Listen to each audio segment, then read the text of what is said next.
Pour a cup and connect with us today as we talk about mom guilt. This is Mugs and Mercies. Woo!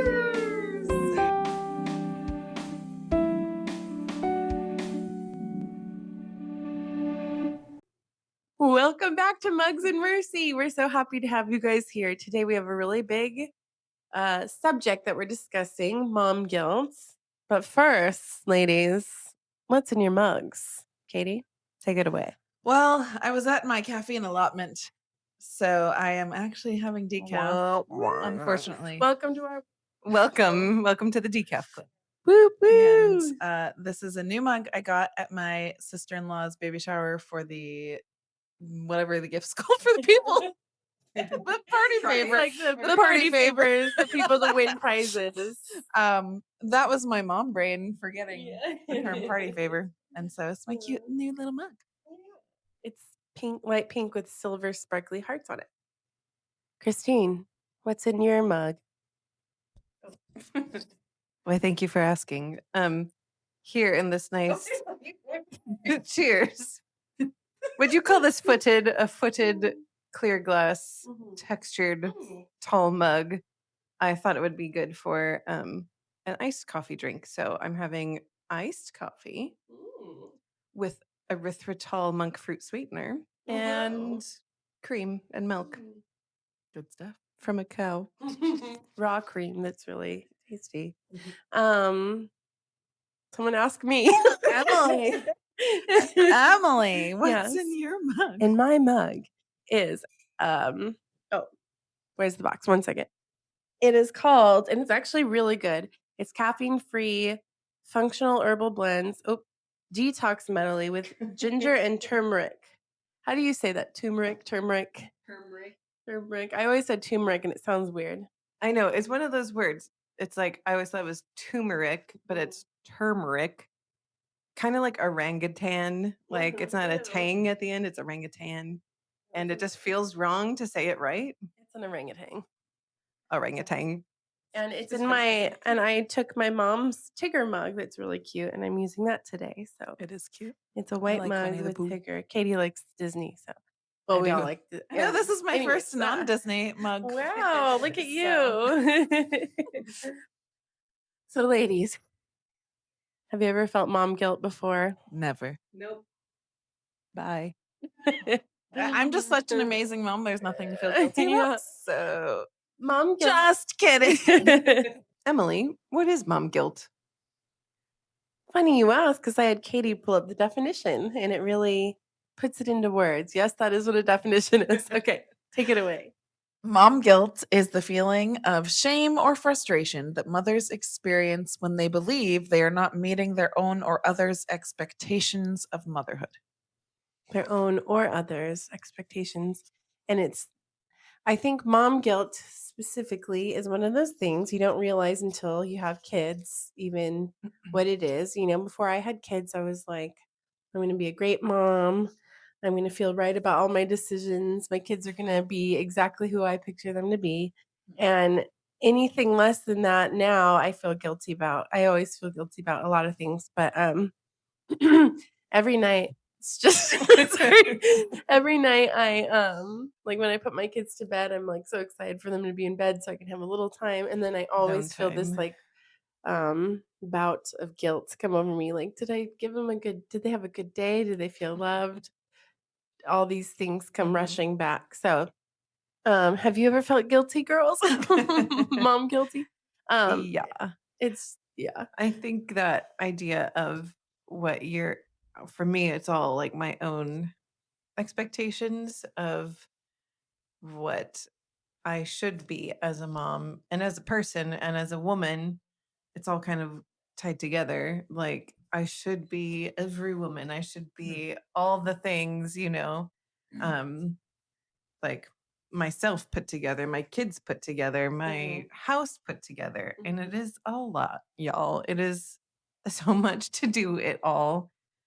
I was just gonna say, sometimes I feel like guilty, even if it feels like a facade. Like if I look like I have it all together, I feel guilty because I'm like, but like this isn't reality all the time. Like I feel, like everything makes me feel guilty in the end. But I saw this girl I used to know posted a thing, and she's like, "How do all you working moms do it?" And even if you're a stay at home mom, though, this applies, and we're stay at home moms. Um, she's like, you like get the groceries, taking kids places, all this stuff, and she's like, "You know how I do it? I'm not doing it. I'm not going to grocery shopping tonight, and I should, and all this stuff." And it's just like the reality is yeah, the reality is we can't do it all. Yeah, I think that's part of it is this expectation, whether it's ourselves or others, that we're, Mhm. if per that definition, but that we should be doing all the things. For me, I feel like it comes up a lot. Like I'm running like a side business. I've been working full time for almost the past 10 years, and then I just finished doing that, and I'm Mhm. working part time, and then I'm have my like side business that I'm working on. So I'm trying so hard to organize my time so that I'm getting all the time with my kids, and I'm doing, specific one-on-one time with them and learning time and all of these things. I'm trying to put aside enough time for chores to keep the house in order and groceries Mhm. and all of those things. And then also enough time to successfully do this business thing. Mhm. And instead of like succeeding at all of them, I just feel like I'm failing at everything. Oh, Mm. All at girlfriend. once. Yes. Relatable. Yes. Oh my gosh. Like that's you just nailed it right there with like failing at everything because nothing is perfectly ideal. And I'm trying to homeschool as well. That's a Um huge just feat that I yes. I at the moment have chosen to not do because it's a A lot. lot. It is a lot Thanks. and I'm still trying to figure it out. And like, so you have these ideas about what you're going to do as a mother, but then you have these kids who are each different. They each have different wants and needs and desires and ways of learning and ways of interacting. And, they're just unique individuals and they throw you off your game.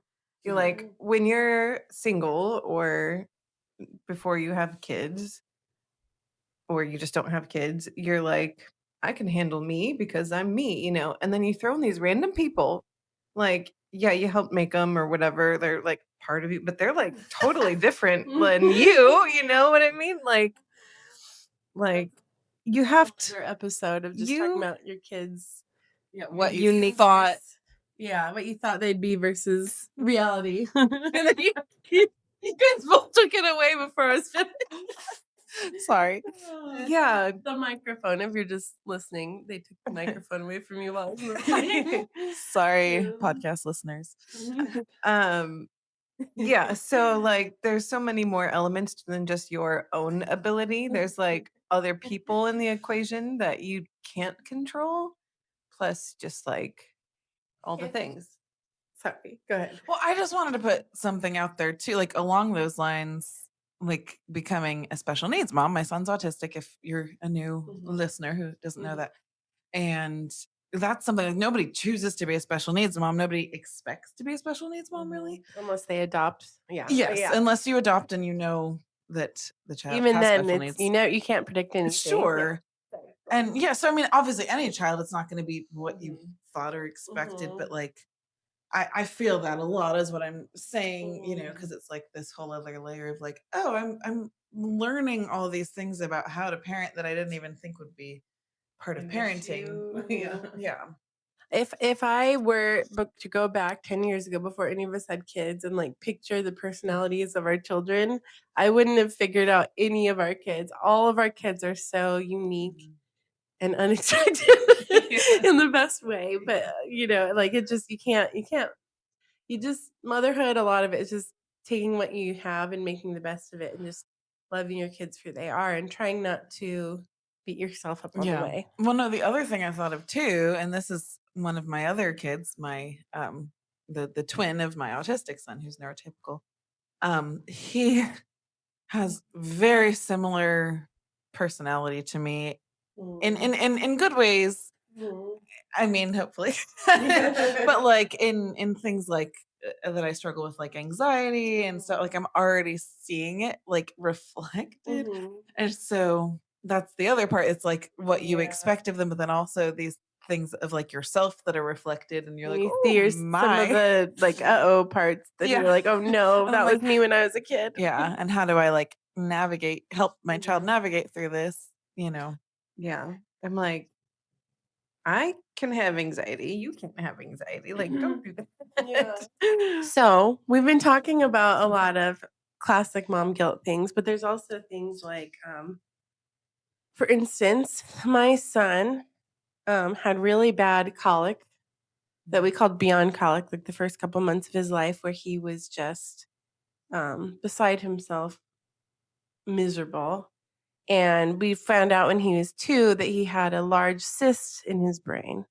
And they think that was the cause of a lot of his colic, like it might have been like migraines he was having and stuff as a newborn. And it's really sad. And but within that time, we tried things like before we knew about the cyst, when he was just a baby, we tried things like sleep training and all these things that just would make him cry to the point of like, I was like, he's gonna pass out or throw up or something.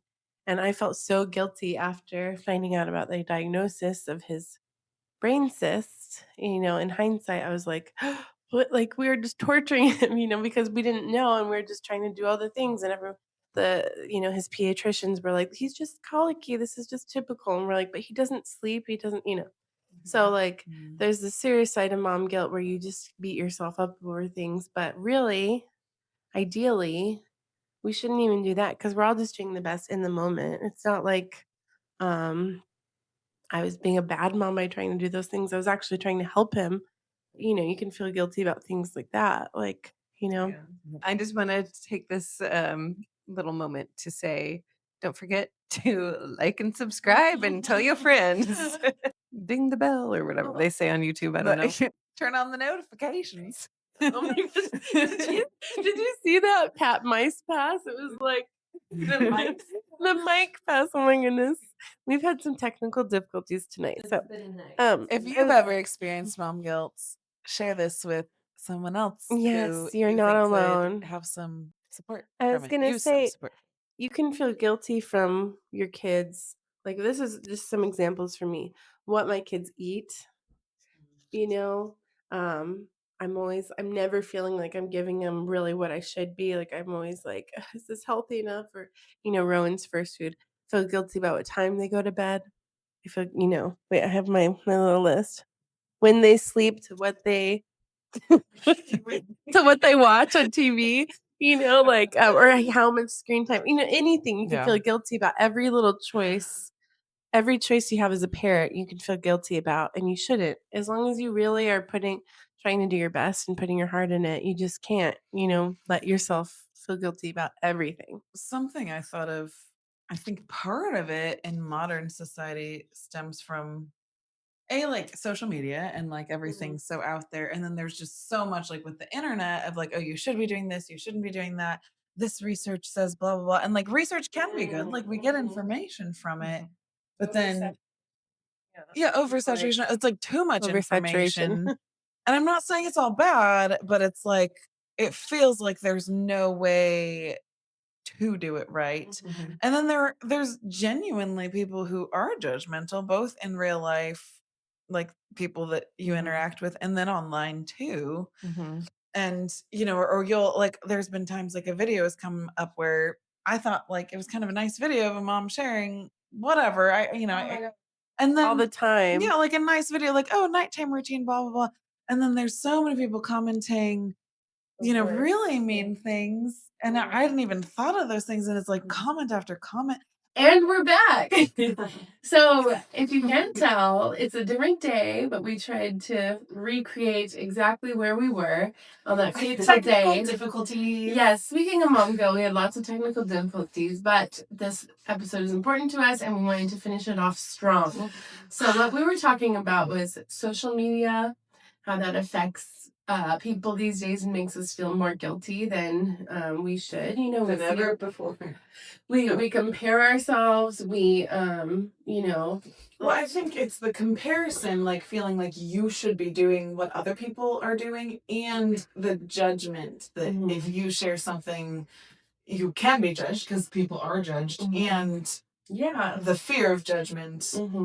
it's all combined. We kind of mentioned this, but we were saying like people will post like a cute innocent video, and it might not even be like some mom videos, like them with their kids or doing something special for their kids, or even just like single people, doing anything. And it's just like a battlefield out there of like the comments that can come up, and you're like, what? Why are people? Yeah. And so then it makes you second guess yourself and makes you not want to do anything. And There's just constantly new reasons to feel guilty, basically. yes, and you're like, and then you start judging yourself because I don't know, it's a whole thing.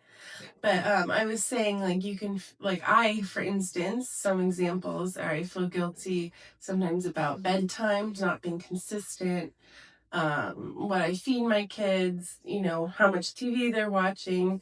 Like these are all normal mom guilt things. And like, are they getting out enough during the day, getting enough sun? Or they, and so there's all these things. And then, Or too much sun. yeah, I know. Yeah, do they get sunburns? Are they dehydrated? No, I don't know. But so like there's all those common mom guilt things. And then there's things that like we were starting to say that we don't even want to share because you feel like the guilt already, and the people will keep making you feel worse with the comments and stuff. Fear of judgment. Be nice in the judgment. comments, people. This is a Yes. positive podcast. We want to We spread love it. positivity. So let's make this a friendly place to openly talk about it. But yeah, we've all done things we felt guilty about besides just the run of the mill, So I think the consensus is we all feel mom guilt, and it is everywhere present amongst moms, and probably growing a lot too. So we just want to say, like, you're not alone in that feeling because we felt it. We're feeling it right now. And I was gonna say too, like sometimes you should feel guilty, or you should feel guilty, but sometimes it was like a healthy, like, okay, I'm doing this selfishly and do need to do better. But just because you feel that way doesn't mean you need to beat yourself up about it. Like as long as you're loving your children and trying your best. Like for me, if I do anything that's like personal time or personal rest or anything, I feel guilty. And it's like, no, that's not necessarily a reason to feel guilty. Sometimes you need that. And Right. you just, Sometimes the guilt is a teacher to show you, like, oh, you're feeling this way because maybe you should choose something different, But sometimes it's just outside voices that are like shaming you, and you have to like say, wait, why am I feeling that way? That's not reasonable. Yeah. It's okay for me to take and time. even if you make a mistake, you shouldn't beat yourself up about it. Right. You should, repent and try to do better, but you can't, because Push that's the yourself thing is off I it. get stuck in this cycle of just feeling guilty, and it can lead to other things, anxiety, depression, things like that. Like our other anxiety episode. No, I mean, I think it's a similar thing with anxiety. Like there's actually a place for it, but it's when you let it take over that it becomes a problem. I think mom guilt's a similar thing where some of it at least is coming from a place of like, okay, how can I do better and be the best I can be for my Right. children? But there's a point that when we're dwelling on it and beating ourselves up, like you were saying, it just becomes negative, and it's not helpful for our children or us or anybody in our lives. Yeah. Or our husbands. Yeah. Yes. I have a story, actually, from confession. One time I was basically, I know, I'm a sinner. Can you believe it? I was like saying how I was just worried I was gonna ruin my children. Like I'm gonna mess them up. And, Relatable. but the priest said, well, you are gonna mess them up. I was like, what? Like you are, like we make mistakes. We're human. Like we're not really expected to not make mistakes, like God knows it. Like our kids will find out. But like just kind of like taking the pressure off, not like go and be mistaken again, but like but like just knowing you're going to make mistakes, but the point isn't us being perfect and it all riding on us. The point is God forgives us, and he's in charge of our kids. Like he's in charge of, well, our husbands and everyone we connect with and our friends who, like, you might make mistakes, but God will fill in the rest, you know, like we do our best. And it builds character. That's what someone told me once. They're like, it builds character. If someone had this perfect, sheltered, perfect princess or prince, you know, lifestyle, they'd probably be a kind of a boring person.